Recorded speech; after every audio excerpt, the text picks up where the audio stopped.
Motivation with Amazon Music. You're still in bed? Didn't you go running? Oh, I overslept. I'll go tomorrow. I'm getting in the shower. Alexa, set an alarm for 5 a.m. tomorrow to Hard Rock Music. Okay, I'm up. The right song exactly when you need it. Amazon Music, the simplest way to listen to the music you love. New customers start your 30-day free trial at amazonmusic.com. Renews automatically, cancel anytime. Blog Talk Radio. Welcome to Voices for Change 2.0, the only podcast that focuses on mental health while mixing in movies, music, books, sports, and pop culture. Here are your hosts, Rebecca and Joe Lombardo.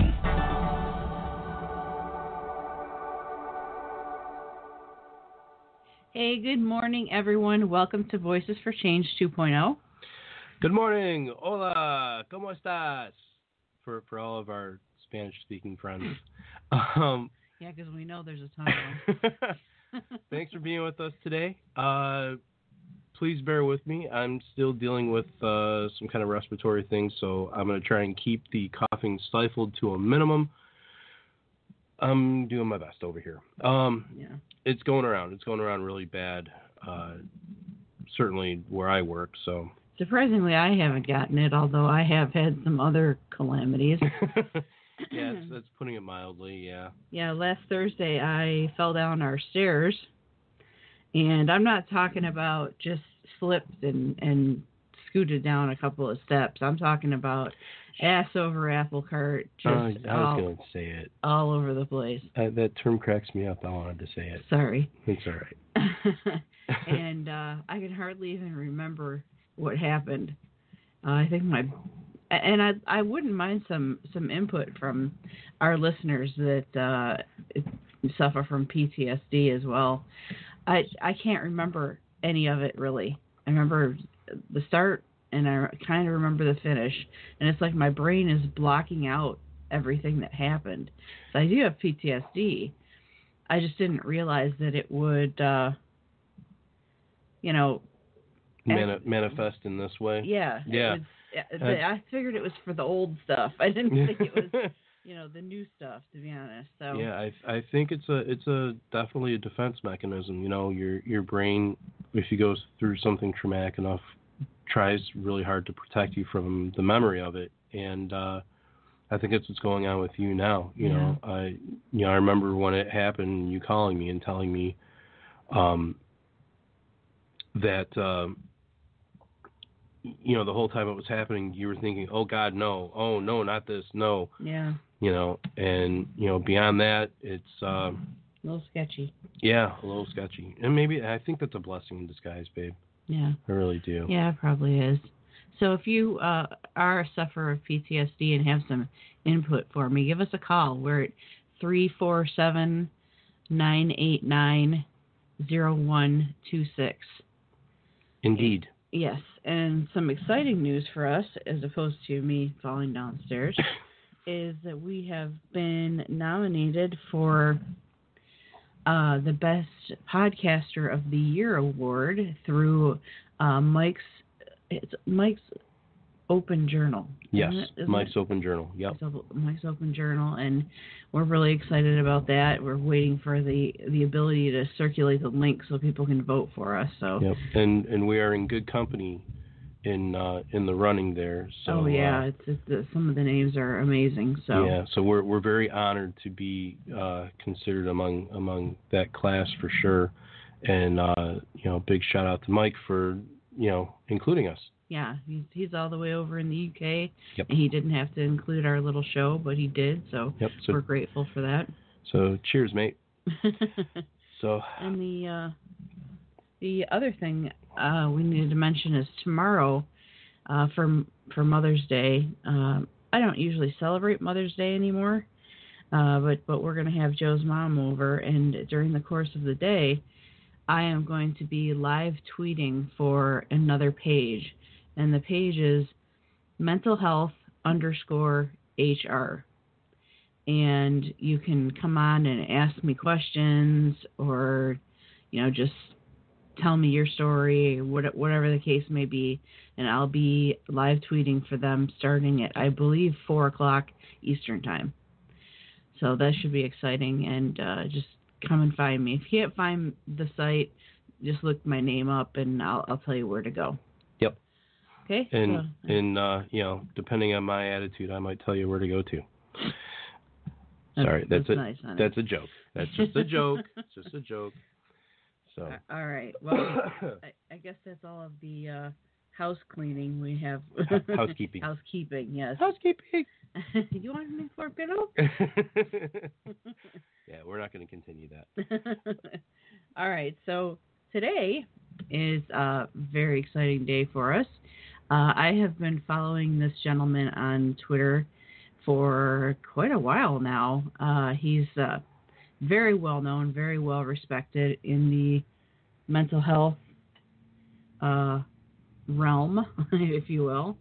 He's a blogger and an advocate, and we're just really excited to have him here with us today. So please welcome John Poehler. Cool. Thanks, Rebecca. Thanks, Joe. I appreciate you guys having me. Hey, we appreciate you taking the time to be on our humble little show today, John. Thanks. Oh, definitely. Thanks Congratulations on your award, too. Being nominated. That's so cool. Thank you. Thank you. Yeah, we were pleasantly surprised when we found out. We were kind of jazzed about that. So, we're hopeful. And even if we don't win, we're just honored to be, in such good company as the other nominees. So, pretty cool. Pretty cool. Yeah, it's very sweet. Very cool. Yeah. Sweet. So where are you from? Oh, I'm in Colorado. I'm in northern Colorado, right at the border of Wyoming. So. Is it still chilly there?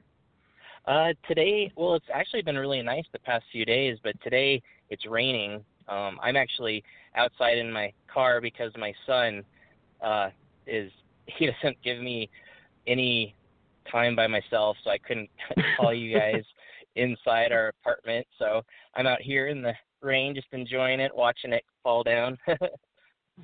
Nice. Okay. Yeah. You're not the first to call us from their car. Yeah. Cool. Actually, but, that's sweet. For 3, I think. Yeah, number 3, yeah. Because Amanda and Austin, and then Joe Naffo. Yeah. They all called from their cars. Yep, that's That's right. funny. That is funny. So, but Cool. oddly enough, makes a really good sound booth. Yeah. Yeah. Oh, cool. Nice. Oh, I didn't know that, so that's great.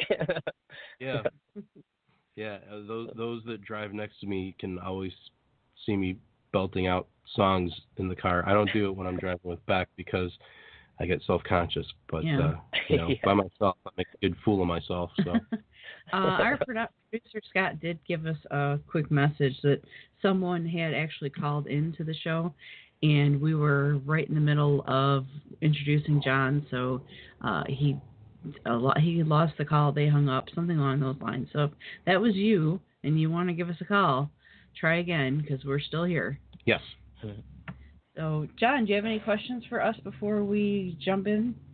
Not really. I hope you guys get better. I'm sorry to hear about your fall, Rebecca, and Joe too, feeling sick. I feel bad for you guys, but it's not fun to deal with that stuff. So. Well, thanks.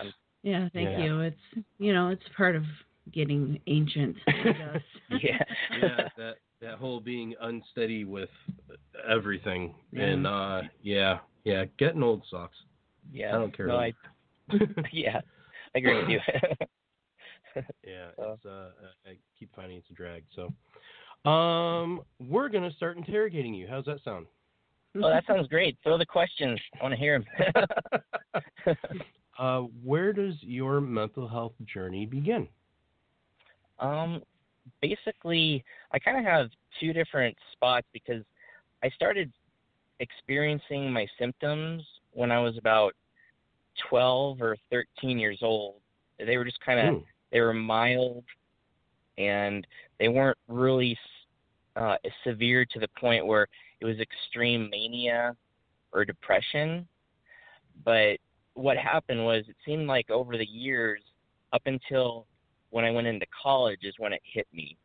I think the stress and, with bipolar disorder, stress is such a huge trigger, and I think it really brought it out because that was the first time I ever got severely manic, and I got to the point where I was hallucinating and I had delusions. I thought my stepmom was gonna kill me, and it was so scary for me. So basically I was diagnosed back in '99, and it was just a scary thing because actually, just to give you a little background, my mom is a Christian Scientist, and I don't know if you guys know.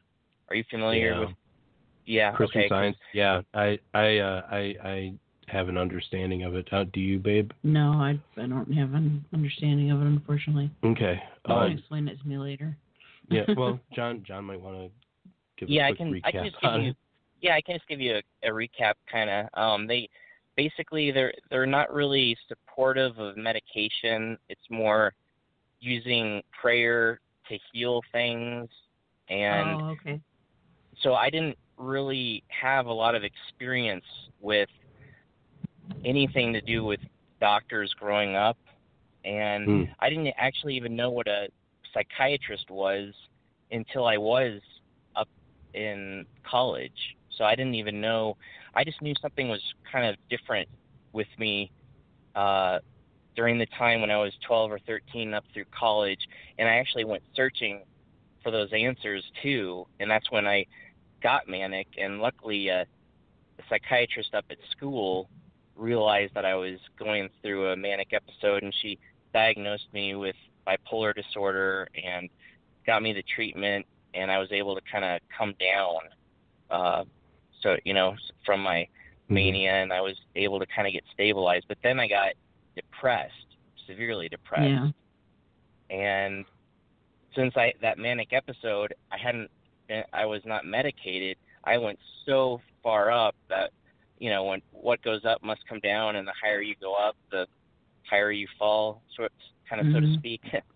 Right. And yeah, that's what happened to me. And at that point, that was when I first started the whole, let's find a cocktail of meds that will work. And we were going through med after med after med, and finally my doctor, he told me, I remember when I was hospitalized, because I stopped counting how many times I'd been hospitalized after 12. I just kind of stopped counting because I've been in there so much. Right. And yeah. the doctor, he finally said, well, let's try ECT. And so electroconvulsive shock therapy. And that's when they put me through that therapy. And I ended up, I don't remember exactly the year it started. I don't know if it was like 2001 or 2 up through 2006, but I had about 55 ECTs in total. Wow. And it was a really rough time. They hurt at the very beginning, those first I can imagine. 10 years. I mean, I really didn't find a combination of meds that really stabilized me. It took me like 8 years or so. And I know it sounds kind of like gloom and doom sort of thing, but once I found my meds, that's when I was able to start kind of moving forward. And it just seemed like it was, I don't know, it's hard to explain because there are so many things going on out there right now, just in the world, so many crazy things, and there's so much, there's stigma out there, and I've seen it change from when I was first diagnosed. I mean, I remember when I was first diagnosed, my doctor said, well, have you ever heard of manic depression? Because that's when they were switching over from the name bipolar. Manic Depression to bipolar. You know what I mean? So, right. And I just remember hearing it. I think I had heard an actress had it. And I was like, yeah, I think I kind of. And remember, at this time, I didn't really know much about anything when it came to mental health or psychiatrists or doctors or anything. So she kind of, at that point, she gave me a book to read by Kay Redfield Jameson, The Unquiet Mind. And I love that book. I I read that book over and over, and then she gave me a bunch of other books. What? Sorry. I was very proud. I'm sorry to interrupt. I was very proud one day that my book was on the same page as hers on Amazon. It said, "If you liked this, read this," and I was so excited because I know what a big name she is, and that was like the huge deal for me. Yeah. So sorry to interrupt. Awesome. Oh no, that's fine. That's so cool. I'm glad you did. That's awesome, Rebecca. So cool. It's hard sometimes trying to find the right cocktail, and it's funny because when your symptoms started manifesting, it's a thread that we've noticed with, I think, almost everybody that we've talked to. It's like when they hit puberty. Yeah, it starts to manifest, and then usually about 18, 19 in that area is when everybody realizes this is really bad and they need treatment. Yeah. That's the same case for me. That's exactly what happened to me. And, I mean, I know it happened too, but nobody talked about it. Nobody knew what it was. So we just kind of dealt with what a little brat I was. Was? I'm kidding. But yeah, we love each other. But that's one thing that we've definitely seen, and the more you think about it, the more it makes sense, because you hit puberty and your body goes through a physical change. Why couldn't your brain have a similar change going on too?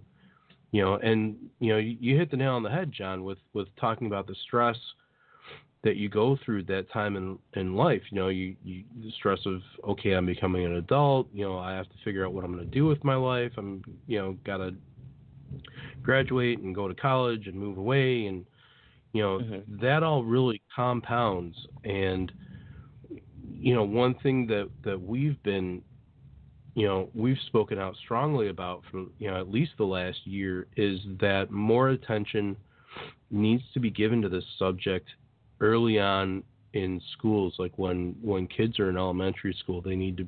Yeah, when they're taught sex ed, they need to be taught mental health ed as well, definitely. in my opinion. Absolutely. I agree with that. How has treatment been for you lately? I mean, I imagine you're still, obviously maintaining at this point. Has anything gone differently? Have you found one thing over another that works better for you, or works not as well, or?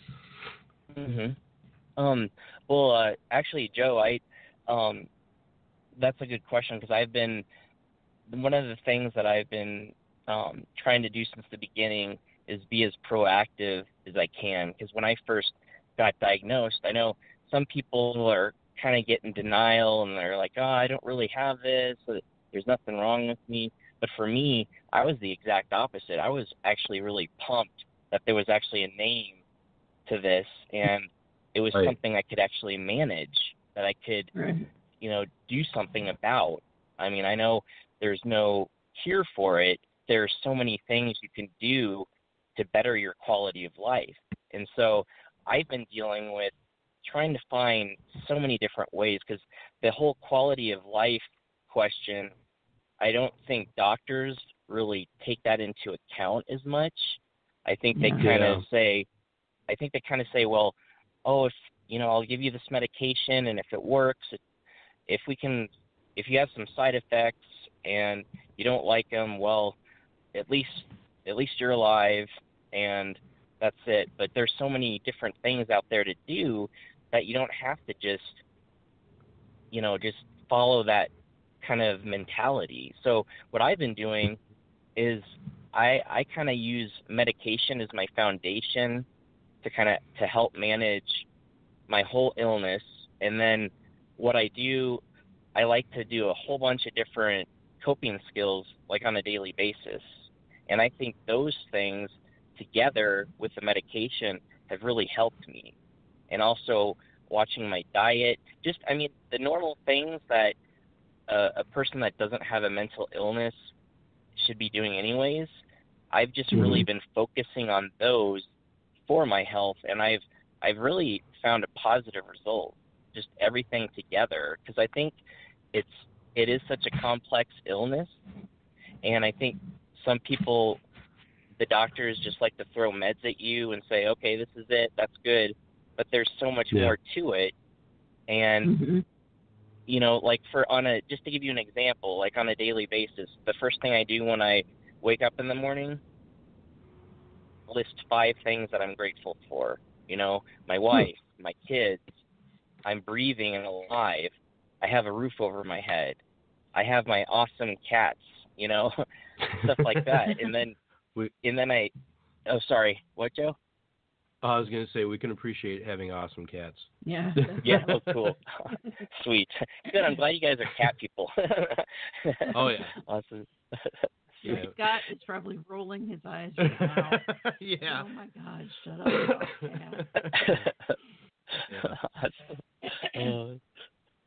But drive him nuts with that. And then I just, you know, I exercise for like 20 to 30 minutes. I enjoy lifting weights, so I do that. I also drink some special shakes, like they're gluten-free, vegan shakes, to have those because they have a whole bunch of good stuff in them. And so I do that, and I just make sure to eat healthy throughout the day. And then I do aromatherapy, meditation, and then before I go to bed at night, I do that whole thankful thing again, where the 5 things I'm thankful for. And that way I think all these little things combined help out. Because at the very beginning, when I was first diagnosed, it was just medication, and nobody really talked to me about quality of life and how to enhance it. So that's just been my experience over the years. So yeah, it's kind of a cumulative kind of thing. You know, I mean, you're absolutely right. The the medication is an aspect of it, but you also have to, as Beck likes to say, do the work, and you know, find other ways to enhance your life and manage your symptoms. Yeah, you can't just take a pill and pretend hope that for the it's best. going to fix it and yes, everything is exactly. fine. That's the hard way when I was 19, so. Yeah, you know, so that's great that, you know, you've got all these other things that you've regimented yourself in. Yeah, you know, that really helps, and it really does contribute to, you know, quality of life. You know, and that's the thing that I think sometimes gets lost on this whole thing, is truly having a quality of life. And that's regardless of if you're dealing with a mental health issue or you're dealing with, you know, a disease like, you know, diabetes or cancer or, you know, Parkinson's or whatever. You know, there still has to be some kind of quality of life to live, to make it worth living, you know. Especially with, you know, bipolar disorder and you know, depression specifically, it's so easy to just fall into that miasma, of negativity, and, you know, feeling like the entire weight of the world is on your shoulders. And there's a cough coming on. I can feel it. Okay, well, we're going to go to our first break anyway, so Okay. you can cough during the break. We'll be right back on the other side. This is Jay Knight with Time of Our Lives.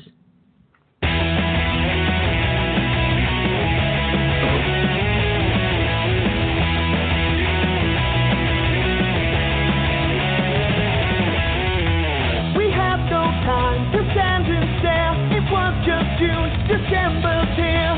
I don't recall just where I've been, thinking of rum and gin. I wanna lay here next to you. There's nothing I would rather do right now. We had the time of our lives, but now it's over. We had the time of our lives. We're falling, falling.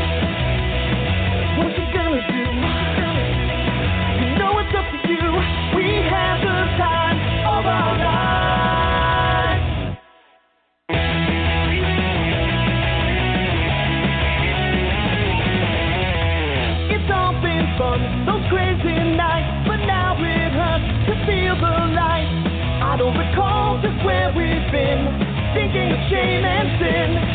I wanna lay here next to you. There's nothing I would rather do right now.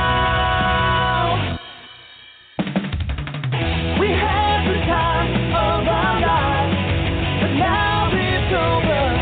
We had the time of our lives. We're falling, falling. What you gonna do? You know it's up to you. We had the time of our lives.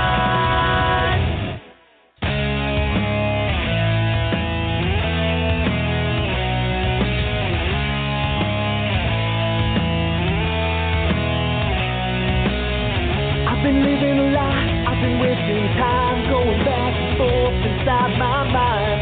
I've been waiting here, slowly dying.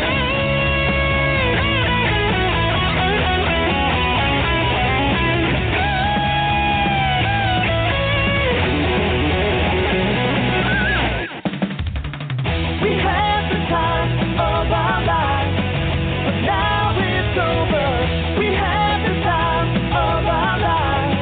We're falling, falling. We've been playing a bet that we're gonna lose. There's only two paths that we can ever choose. I've been dreaming, I've been scheming, I've been bleeding for you. What you gonna do? You know it's up to you. We have the time of our lives.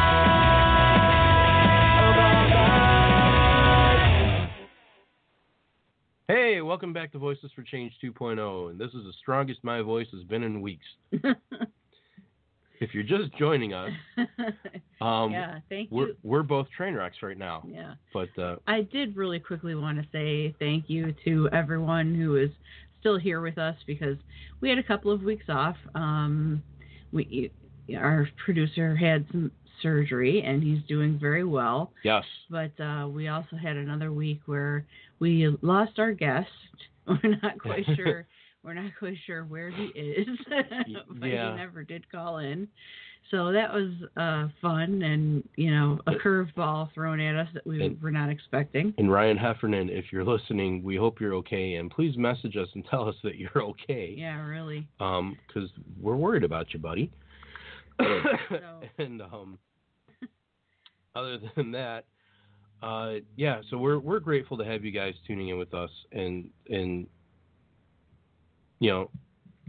just really happy that we have you guys as listeners. So thank you again so much for. We're so grateful to everybody that listens to our little show. Yep. And the numbers are really good, and it looks like that. We don't just have the outlet of Blog Talk. We also have it on Spreaker and iTunes and everything, and just my private Spreaker channel with the show on it is the numbers are crazy. It's going really, really well. So we're very excited, and yes, we should be able to bring our current caller back into the conversation here. Is he with us? Yes, I'm here. Hey guys. Yay. Yay. Yeah. Sorry, John. We thought we lost you there a minute. So we Sorry, keep I had losing to, you. Yeah. Yeah. No problem. Oh. So what made you decide to make your blog public for anyone to see? I basically, that's a good question, because over the years, at the very beginning when I was first diagnosed, let me start back there. I told a bunch of my friends and some family as well that I had been diagnosed with bipolar disorder. And I told you at the very beginning I was so excited that I finally found out what was going on, why I was different, and all that. Well, I lost a whole bunch of my friends, and they stopped talking to me, and they just kind of fell out of my life. So from that point on, I retracted in, and I just didn't tell people. I told myself, it's not worth it to let others know. anymore. So for years I decided that, and I really was not open about the illness until last year. It was in about a year and a half ago now, in January, I lost my mother-in-law to cancer, and she was so supportive of me and about just everything. She was such a fantastic woman. And after that happened, a couple months later, I told myself, you know what, why am I hiding? Why am I pretending that I don't, in front of people, that I don't have this illness, when every day I'm fighting it? I'm doing everything to stay healthy. You know what, it's not something to be ashamed of. Maybe I can actually help people. Why don't I open up, and if I tell my story, maybe that if I can even help one person, that would be awesome. So I started doing my research. I took a blog course, and I started my blog, and that's why I ended up making it public. So to answer your question, Rebecca. And that's awesome. So it's been a positive experience for you? Yeah. Yeah. Oh, yeah. It's from day one. It's been positive. I mean, I get emails. I get I get messages, all sorts of things, and especially when somebody messages me and they say, "Wow, what you said saved me last night." I recently had somebody do that, where they sent me a message and they just said, "Keep doing what you're doing. You don't know who you're touching." Me, for example, I was thinking about suicide, and this brought me up above so far, and I can deal with this now. And I'm like, wow, I didn't know the words that I'm, typing and stuff have that much power, but it just, it makes me so happy that I am having an impact. So. Definitely. Tell us the name of your blog and what topics people should expect to see. My it's called the Bipolar Battle, and that's the web address too, just the bipolarbattle.com, and the topics are anything related to bipolar disorder. I mean, anything and everything. Anything that has to deal with it, and with life in general, and treatment and medication and therapy and management, and mania, what happens with mania, and dealing with hypersexuality and depression, and topics that people don't really want to talk about too. I'm trying to kind of open people's minds to that, but my main audience is for somebody that is experiencing bipolar disorder, to help them manage it. And I'm not, I have my disclosures that I'm not a doctor, I'm not a therapist. These are just my experiences and what's helped me, and I hope that those experiences might help you cumulative or enlighten thing, you. Yeah. Yeah. So, yeah. Right. Yeah. And that's the thing is, it, obviously none of us takes the place of a healthcare professional, a psychiatrist, a therapist, things like that. Having you out there with your blog, having Beck out there with her blog and her book and our show, we're all banding together, trying to help one another, and present different points of view on the same affliction. To show people, well, this is what person A goes through, this is what person B goes through.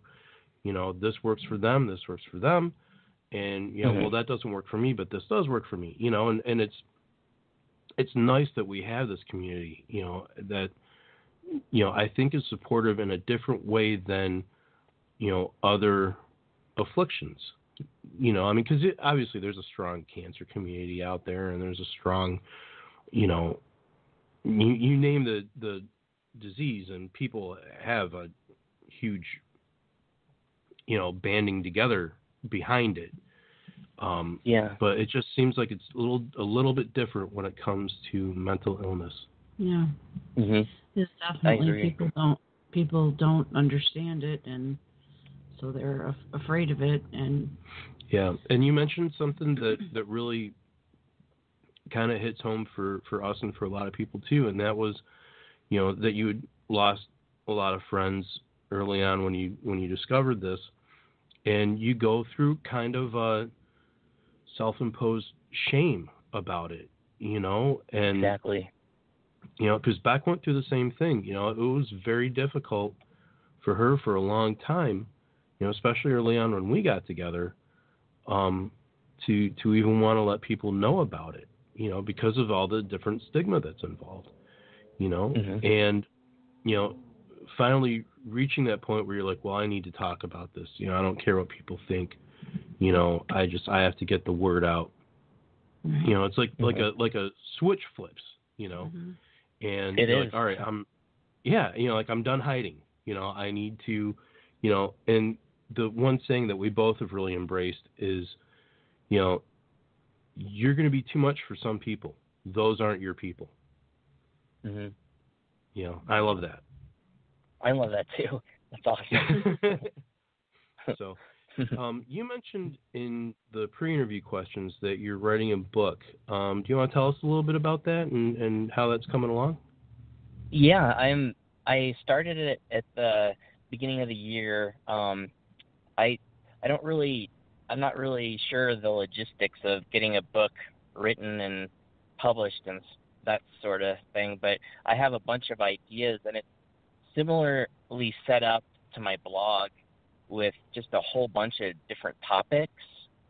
And it's basically, again, it's to use my experience to help other people. So it's not an actual memoir or anything like that where I talk about my story from A to Z. It's kind of, I take snippets of my experience to show a point and what I did at that time to help myself. And I don't, does that make sense? Mm-hmm. Yeah, absolutely. Yeah, Yeah. it actually Okay. sounds very much like where I was coming from when I wrote mine. So Yeah. it definitely makes sense. Oh, cool. Oh, right on. Yeah. Okay. Yeah. So I will tell you,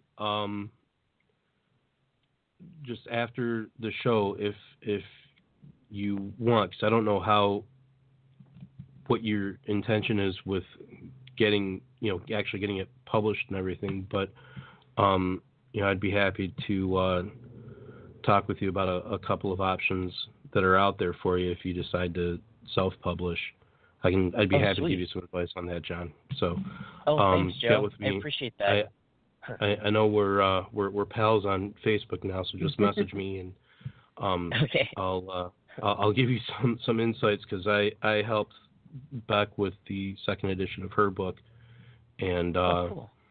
there's a lot involved.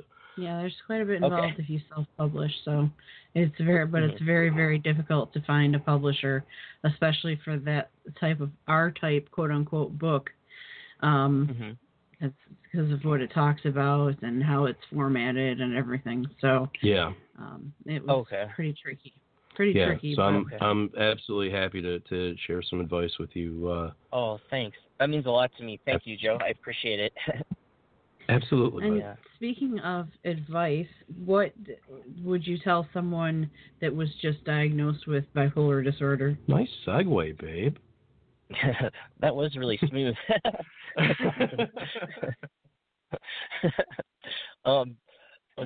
For somebody who's newly diagnosed, my biggest thing is to educate yourself. Just read whatever you can, talk to people, talk to your doctor. That's what helped me the most, because my doctor told me that at the beginning, read this book, get an idea of what's happening, what you're going to be experiencing the rest of your life. I got on the internet. I found other books. I just read and educated myself as much as I could. So that would probably be the biggest piece of advice that I would give somebody. There's a little bit of a double-edged sword there too, though, because the last thing you want to do is find yourself on WebMD thinking that your limbs are going to drop off or something. So yeah.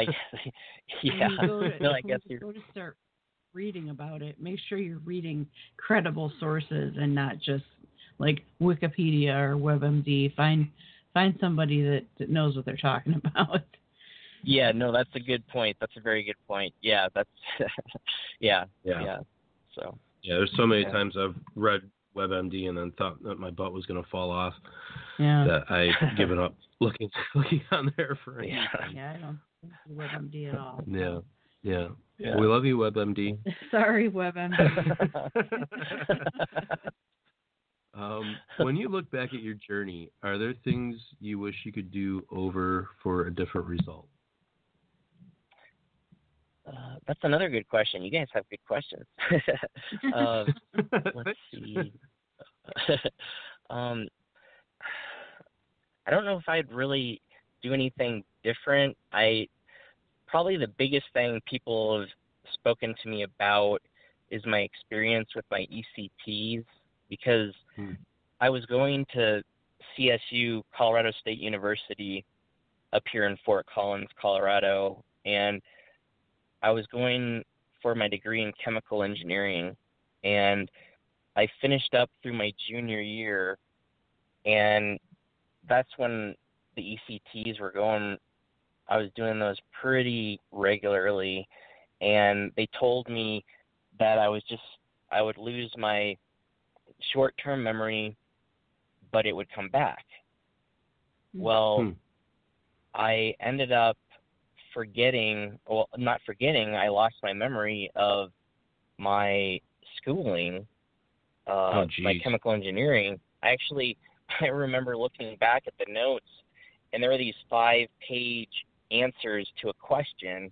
I'm going through 5 pages, reading the question, and it's in my handwriting, but I have no recollection of writing it down. So it really freaked me out, and I ended up getting a degree, but it wasn't chemical engineering, which is what I wanted. But here's the thing. I still don't remember. I still haven't gotten those memories back with my schooling, with the engineering portion of my schooling. But it saved my life, though, the ECTs, because I was so depressed. I really don't think I'd be here today talking to you guys if it wasn't for the ECTs. So it's kind of, looking at it from both directions, it's like, well, that happened, but because of the bipolar disorder, I'm disabled today, so I wouldn't be working anyways. So I kind of look back and think to myself, well, even if I did get my engineering degree, I wouldn't be using it today because of my illness. So that's the only questionable thing that I would look at, but I still think that I made the right decision in the long run, in the overall picture of things. Yeah. So sometimes there's a trade-off on that kind of thing, but you're able to take a step back and look at it and go, well, you know what, this ultimately was what I needed to have happen. That's always good. It's a good step to take. Yeah, it's hard in the moment, but you know. What are your thoughts on the stigma surrounding mental illness? What do you mean, just in regards to what it's about, or just kind of my thoughts about it? Yeah, just your thoughts about, where we're at with it, and whether or not you've seen any type of improvement, or, if you have any ideas of what you think that we should be doing going forward. Yeah, anything that we might be dropping the ball on as a community.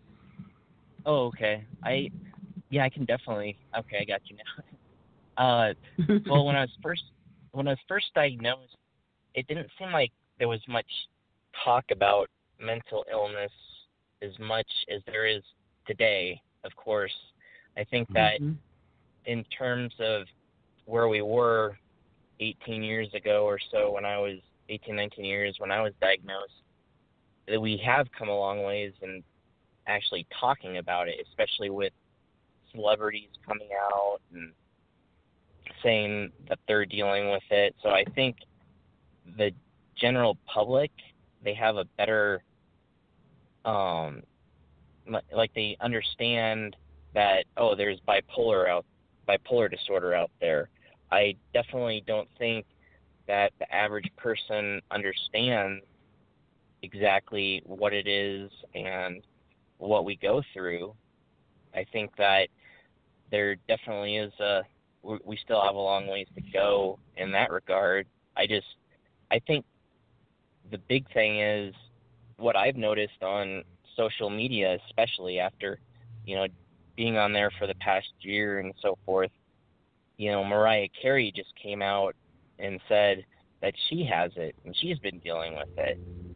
And I think that as a community, we need to be more united too. I think that our community, like on Twitter, is awesome. I think we are really close-knit and we're very supportive, but on the different platforms, not just Twitter, but on like Facebook and some of these other ones that I've seen, when that article came out, there were a lot of people in the mental health community that were really, I saw, almost bashing her and saying, well, does she really have bipolar disorder? She couldn't function the way she is. She had it. And they were just, throwing all these different things. And I was just thinking to myself, we just need to come together. We need to make sure that we are united. We can't, if somebody has the diagnosis and a doctor, if they're the ones that diagnosed it and they have it,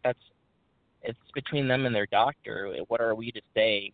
We aren't doctors. We're not, like you said earlier. Yeah, I agree. I do see the other side of it, though, and I hate that I see it this way, but it's just a fact. It's getting to the point now where, every week or something, if somebody else is coming out and saying, oh, I've had anxiety my whole life, I've had depression my whole life. And I don't want those people to stop doing that. I want everybody to come forward and accept what's going on with them so that they can, learn to heal. But I can see the side where people are thinking, okay, her now too, is it real, or is she just, banking on a trend? You know what I'm saying? And yeah, I do. I think a lot of people, especially those of us with bipolar disorder, kind of think that way, because when we came out and said it wasn't a big, oh my God, moment. It was just, oh, and you probably lost all your friends and that was it. But somebody like Mariah Carey, there's this big fanfare, and all this discussion about it. So I think maybe that's just the other side of it that I can see. I don't necessarily agree with it, but I can see it. Yeah, you look at somebody like Dwayne Johnson, who recently came out too, saying that he's been battling depression and stuff, and especially Beck and I are huge wrestling fans going back 20, 30 years, and followed his career back then, and to see him, coming out now, I think number one, it's awesome because, not very many men talk about it, which is another reason why we're really happy here on our show, is because you came forward with your story, and it's like people look at him and go, well, he's constantly doing this and that and the other. He's one of the busiest guys in all of entertainment, and what does he have to be depressed about? Well, the thing is it's not what does he have to be depressed about. It's he has an illness, and there's controlling it, but there's not controlling it, and obviously he's managing it and has managed it for a long time. And, again, it's he's courageous enough to come out and say that he has this, and I think he shows us a great example because, the man thrives, he doesn't work, he thrives. Yeah. and he's Mm-hmm. managing it, and it shows. I think it gives hope to a lot of the rest of us that battle on a day-to-day basis as well. Well, Yeah. we have a few other questions for you, but unfortunately we are running out of time. Okay. So, Aww. yeah, it's a bummer. Oh man, So I'm having fun with you guys. We're having fun talking to you. If you would like to just kind of list your social media information so that people know how to find you and where you're at in case they would like to chit chat. Oh, sure. Yeah. I'm on Twitter at Bipolar Battle. I'm on Instagram at just the Bipolar Battle. I'm also at my webpage, www.thebipolarbattle.com. And I'm on Pinterest at the Bipolar Battle as well. I'm picking up a trend. Yeah, I know. Isn't that crazy? You kind of see that, and funny. it's like, oh. Yeah. It's like, what? Why don't you have 15 different names? It's really cool that you're able to get all of your pages the same name. Yeah. I didn't have that kind of luck. Yeah, I know. Mm-hmm. Yeah. Yeah. So what's coming up next for you?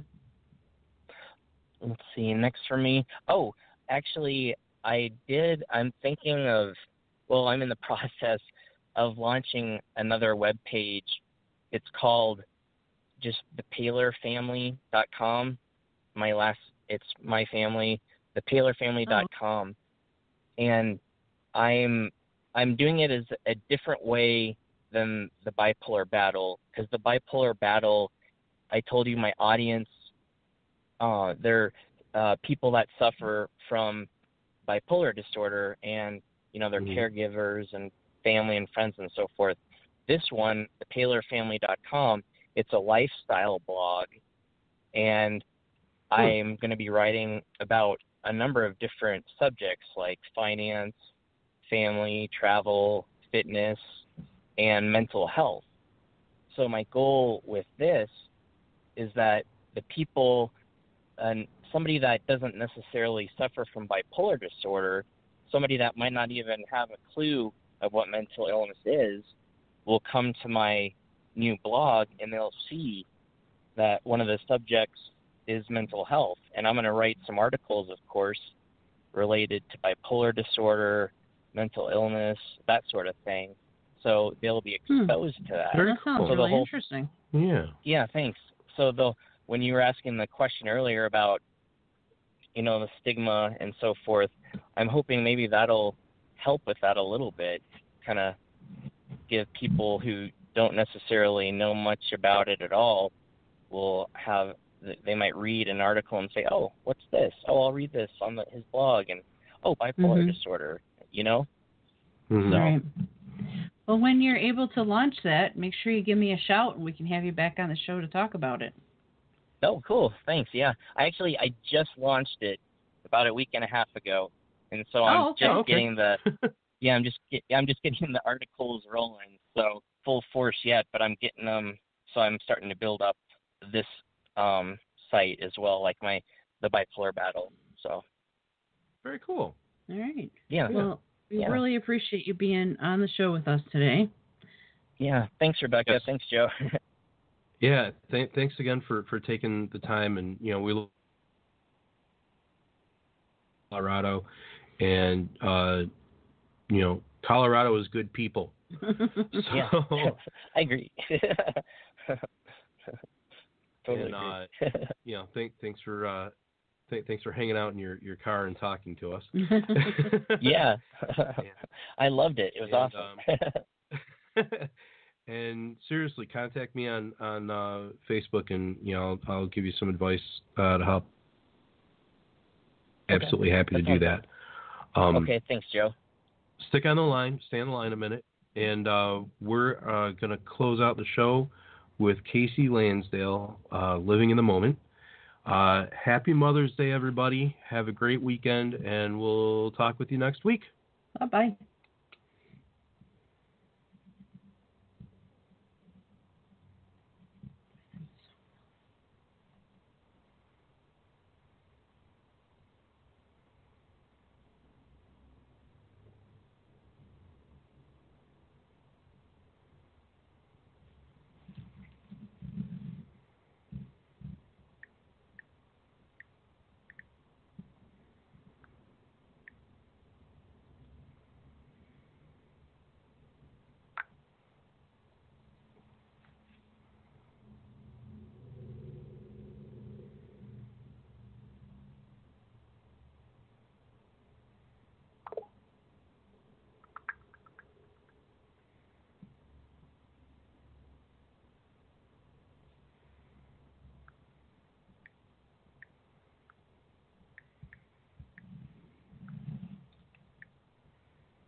Today's sales leaders face a difficult task, selling the right products at the right time through the right channels. A new 3-day program from Harvard Business School Executive Education addresses this problem directly. Join us on the Boston campus in August for Managing Sales Teams and Distribution Channels, where you will discover strategies that can lead to the best sales performance. Learn more by clicking the banner or visiting hbs.me/sales. That's hbs.me/sales. Required listening with Amazon Music. Dad music again? The greatest guitarist of all time. Wait, who? Alexa, add this song to a new playlist. Sure, what's the new playlist name? Jack's Intro to Classic Rock. Adding Stepping Stone by Jimi Hendrix to Jack's Intro to Classic Rock playlist. Amazon Music, the simplest way to listen to the music you and soon he will love. New customers start your 30-day free trial at AmazonMusic.com. Renews automatically, cancel anytime.